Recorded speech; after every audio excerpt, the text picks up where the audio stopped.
నేనేం చెప్పాలనుకుంటున్నానో తెలుసా? తెలియని వాళ్ళతో ఏంటి మాటలు? జై హింద్. సార్ మీరు ఇలా వెళ్తే ఎలా సార్? ఇటు వెళ్ళమంటావా? సార్ సార్ జనాలు అప్సెట్ అవుతారు, మాట్లాడండి సార్ ప్లీజ్. ఇప్పుడైనా కరెక్ట్ గా చెప్పండి, నేనేం చెప్పబోతున్నానో తెలుసా?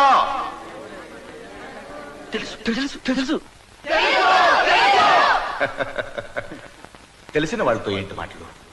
జై వాళ్ళకంతా తెలుసురా. మధ్యలో వెళ్ళిపోతే ఎలా సార్? మీరు ఆగండి, జనాన్ని నేను నాకు చెప్తాను. అది కాదు, తెలిసిన వాళ్ళతో నేనేం. మంత్రి గారు మిమ్మల్ని ఉత్తిగా టెస్టింగ్ చేస్తున్నారు. బుర్ర పాడు చేయకుండా కాస్తంత ఆలోచించి చెప్పండి. ఏంటి? ఇదే మీ క్లాస్ ఛాన్స్. ఇప్పుడైనా కరెక్ట్ గా సమాధానం చెప్పండి, నేనేం చెప్పాలనుకున్నానో మీకు తెలుసా? ఇది ఇది ఇది వెరైటీ. గుడ్. ఇప్పుడు నా టైం వేస్ట్ చేయకుండా తెలిసిన వాళ్ళు తెలియని వాళ్ళకి చెప్పండి, తెలియని వాళ్ళు తెలిసిన వాళ్ళ దగ్గర చెప్పించుకోండి.